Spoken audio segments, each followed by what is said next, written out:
No, idej, kako odraslim, pravzaprav pa kar vsem generacijam predstaviti, kaj pomeni živeti zeleno, pa zagotovo ne manjka naši naslednji sogovornici. Pozdravljam Natašo Jazbinšek-Sršen, vodjo oddelka za varstvo okolja pri Mestni občini Ljubljana. Vsi vemo, dober dan, super, slišimo se. Vrabci že čivkajo, da je bila Ljubljana zelena prestolnica Evrope in se je te naloge lotila precej resno in številne prakse, ki so bile nekako del teh aktivnosti ob tem nazivu, ostaja še dan danes vsak dan vseh, ki tako živijo v Ljubljani, kot pa tisti, ki pač Ljubljano dnevno obiskujemo. Nam lahko kaj več poveste, gospa Nataša, beseda je vaša.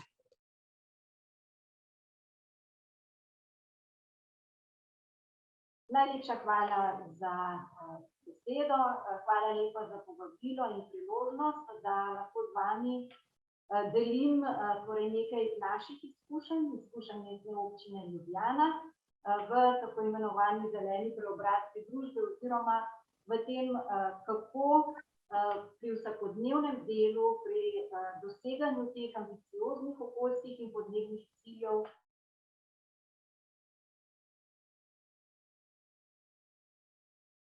poskrbeti za izobraževanje in informiranje.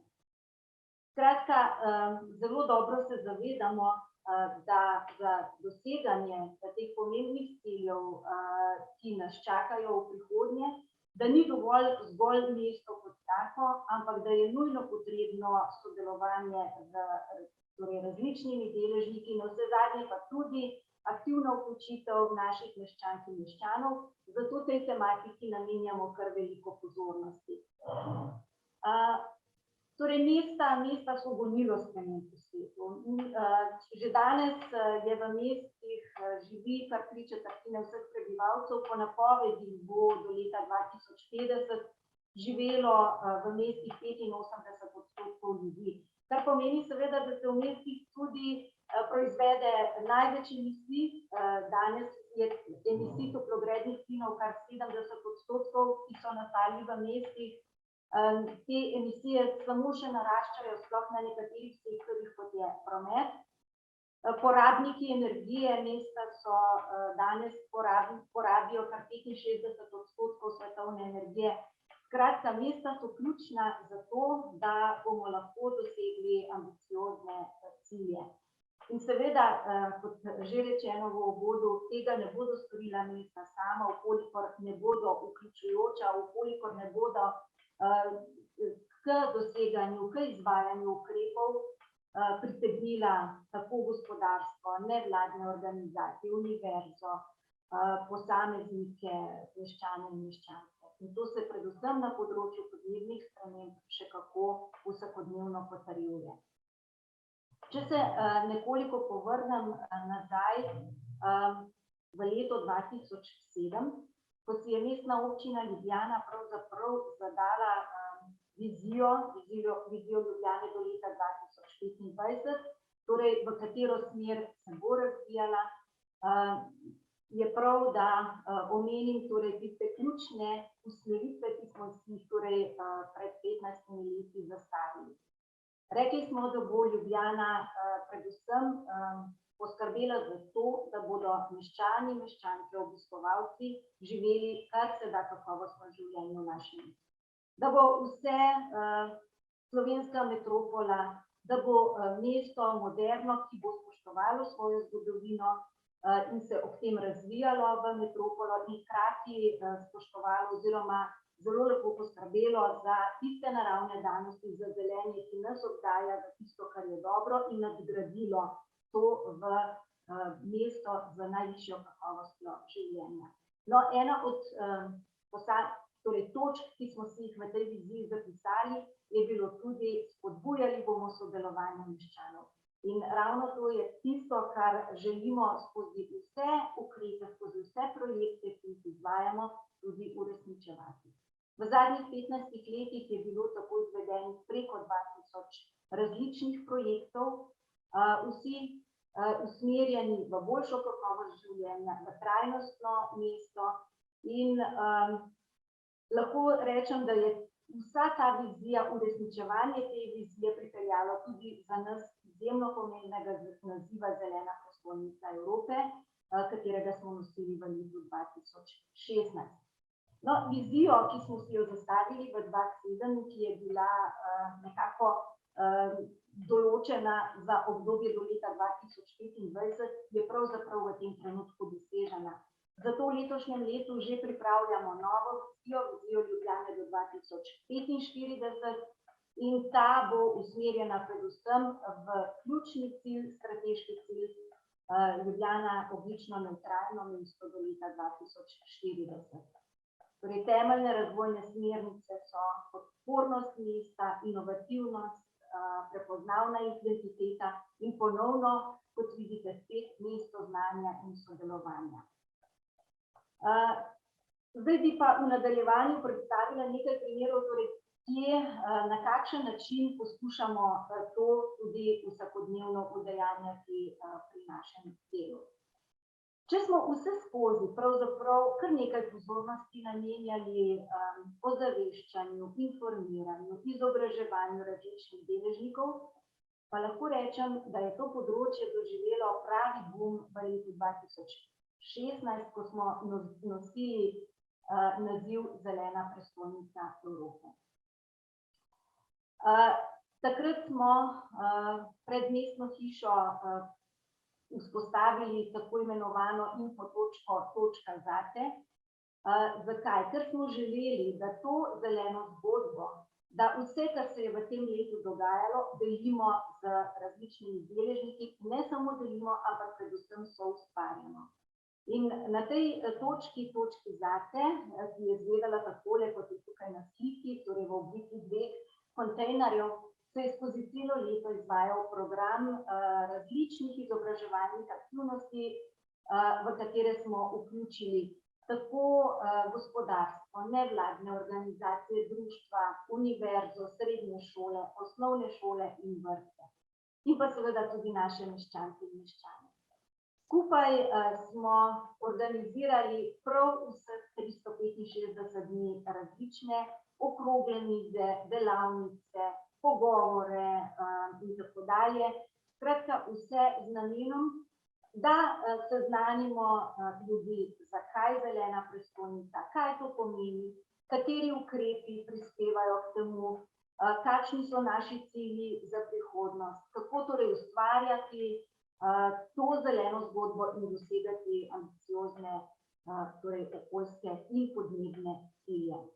Če na kratko povzamem, v tem letu je bilo na tej točki preko 600 različnih dogodkov, ki smo jih ustvarili skupaj z preko 300 partnerji.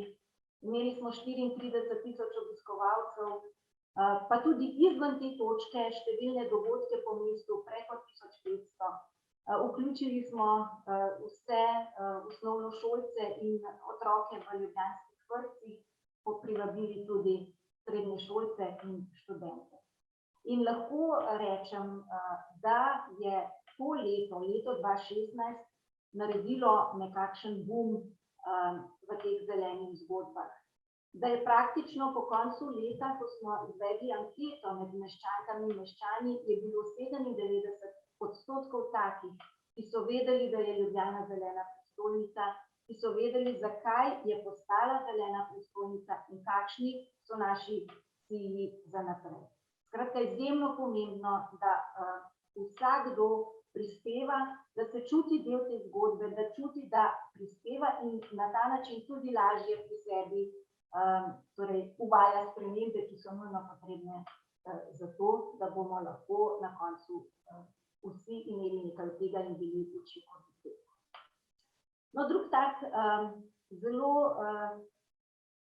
prepoznaven primer je primer na invazivnih tujerodnih rastlinskih vrstah. Ljubljana se tako kot vsa mesta po svetu srečuje z invazivnimi tujerodnimi vrstami, ki lahko povzročajo gospodarsko škodo, ki zelo slabo vplivajo na avtohtono biodiverziteto.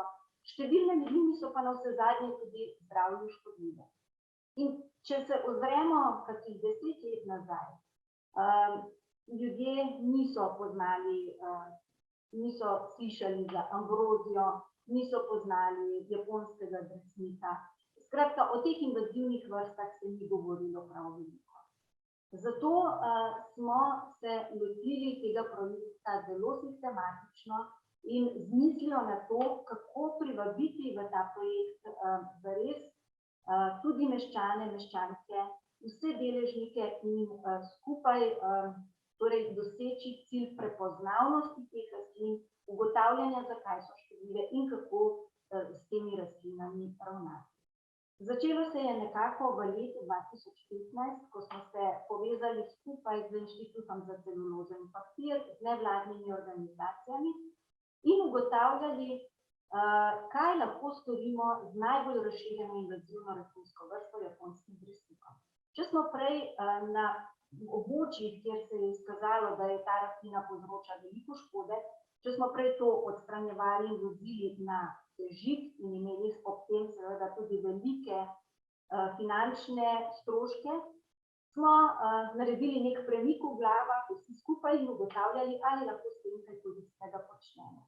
In tako smo bili med prvimi na svetu, ko nam je uspelo iz japonskega drsnika na polindustrijskem nivoju izdelati papir in kasneje potem iz papirja tudi izdelke, kot so recimo ta nasniki, papirne vrečke, zvezke in številne druge izdelke. Pomembno je bilo, da smo že od samega začetka vključevali tudi javnost, in sicer na način, da smo jih vabili na prostovoljne akcije odstranjevanja japonskega drsnika in s tem spontano izobraževali o tem, kako te rastline izgledajo, kje se nahajajo, kako se širijo po površinah in kaj torej lahko z njimi počnemo. No, ta akcija je bila zelo uspešna in nas je opogumila, da smo z tovrstnimi aktivnostmi nadaljevali. In sicer smo štartali projekt APLOS, za katerega smo pridobili tudi evropska sredstva in naslovili tukaj ne zgolj eno invazivno tujerozno rastlino, ampak kar 27 najbolj pogostih invazivnih rastlin na območju Ljubljane. Ugotavljali smo skupaj z različnimi partnerji, predvsem tudi strokovnimi institucijami, ki imajo s tega področja veliko znanja, in smo torej ugotavljali, kaj s temi rastlinami pravzaprav lahko počnemo. Ali lahko z njimi torej vzpostavimo, oziroma ali lahko vzpostavimo nek ekonomski poslovni model, da bi te rastline uporabljali za neke koristne izdelke, za neke koristne surovine in ob tem seveda tudi s pridom torej zatirali razvoj teh škodljivih rastlin. Tudi tukaj smo se osredotočili na vključevanje različnih deležnikov, predvsem naših prebivalcev, in zato je celoten projekt bil zasnovan na principu naredi sam, predelaj z nami oziroma oddaj v zbirni center. Izvedli smo ogromno izobraževalnih aktivnosti, delavnic, kamor smo ljudi povabili. Zaradi pojava epidemije COVID-19 smo seveda te aktivnosti morali prilagoditi in izdelali veliko videomateriala in ljudi naučili, kako prepoznajo te rastline in kaj lahko z njimi počnejo. Ker smo vzpostavili tekom projekta 2 delavnici, lesno in papirno delavnico, ki delujeta pod okriljem javnega podjetja Vodovod kanalizacija Snaga, smo ljudi tudi povabili na te delavnici, da so skupaj z nami iz teh invazivnih rastlin izdelovali različne predmete. Pripravili pa seveda tudi vsa navodila, kako lahko nekaj naredijo sami, kako lahko skupaj z nami ustvarjajo in se pri tem izobražujejo o teh rastlinah, ali pa preprosto te rastline v naravi prepoznajo in jih odnesejo v zbirne centre. Tako da je bilo zares ogromno nekih aktivnosti izvedenih, ogromno delavnic, videomaterialov, videofilmov. Za lažjo prepoznavnost teh rastlin smo izdelali tudi 3D modele 15 rastlin. Skratka, ljudi smo naučili, zakaj so te invazivne rastline škodljive in kaj se z njimi da početi.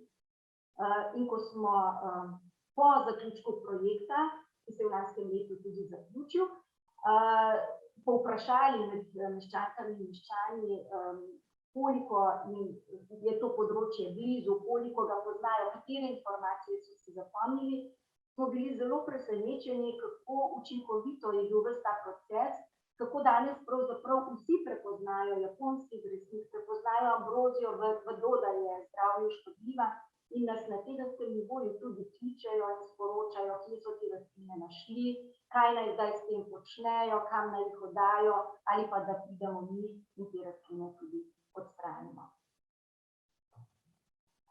No, še na enem primeru, torej učinkovito sodelovanje.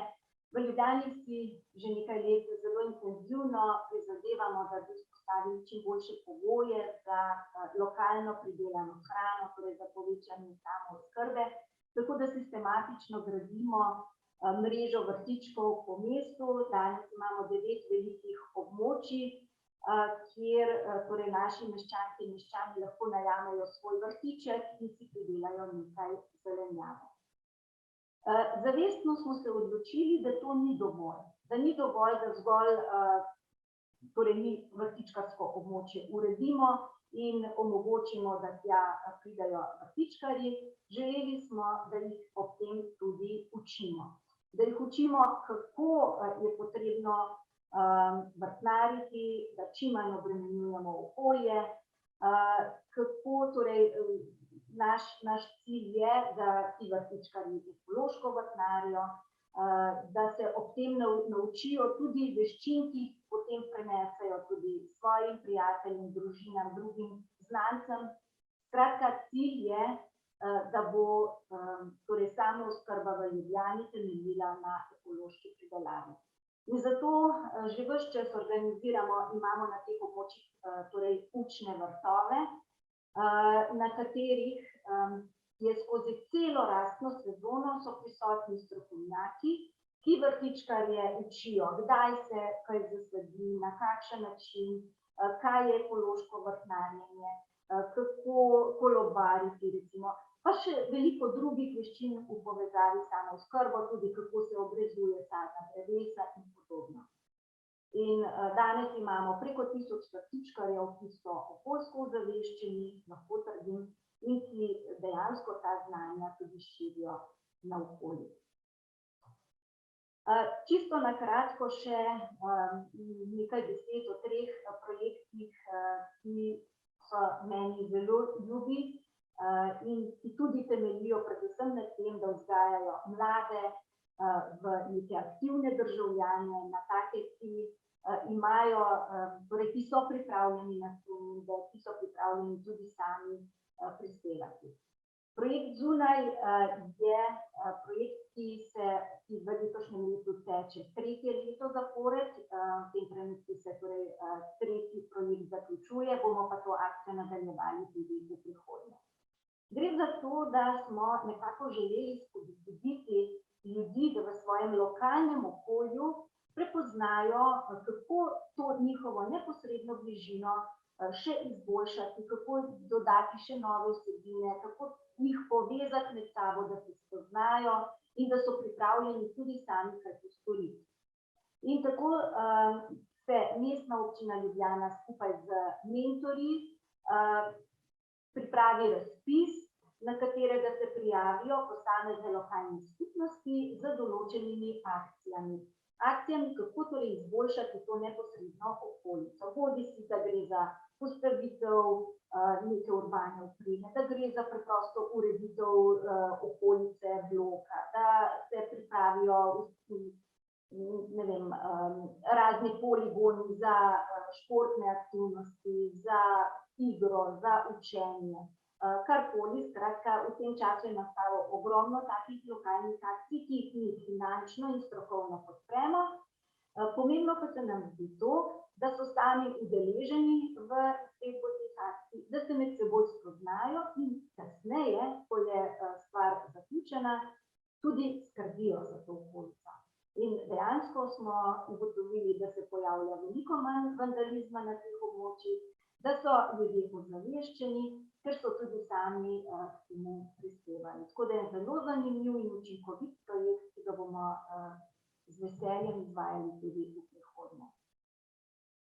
Še en tak popolnoma preprost, pa vendar zelo zanimiv in učinkovit projekt, ki smo ga poimenovali Teren, na območjih, ki so zapuščena, oziroma tukaj gre konkretno za območje, ki je bilo v času vzpostavitve namenjeno bodoči gradnji ob Vilharjevi ulici, torej nasproti železniške postaje, torej gradbena jama, opuščena, ki smo jo pa mi želeli oživiti.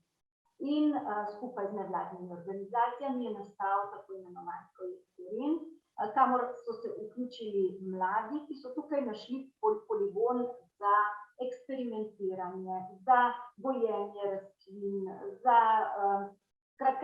posamezne izume, ki so jih ustvarjali, vse po principu krožnega gospodarstva, torej z materiali, ki so jih pridobili na zbirnem centru javnega podjetja Snage in iz njega potem se družili, ob tem učili na raznih delavnicah in tukaj se je vzpostavil tudi nek poligon mladih za aktivno vključevanje tudi v delo Mestne občine Ljubljana, s svojimi predlogi, z idejami in tako dalje. In še zadnji primer Livada, in sicer na Livadi, kjer smo skupini zopet nevladne organizacije dali prostor, zeleno površino, kjer je nastala kreativna mestna zelena površina za potrebe mladih, kjer ponovno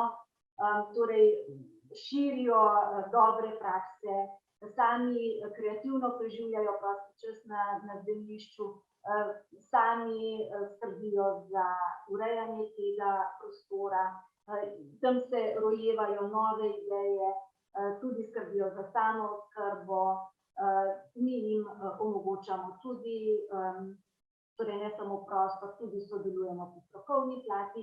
Livada je skupaj z nekaterimi nevladnimi organizacijami tudi postala poligon za neko tako aktivacijo mladih za naslavljanje potreb Slovenije.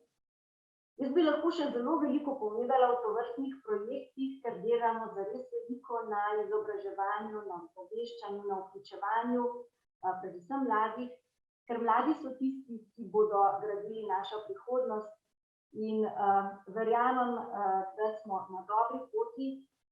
Mladi so tisti, ki bodo kasneje skrbeli za to, da bomo dejansko dosegli te ambiciozne cilje, ki smo si jih zastavili.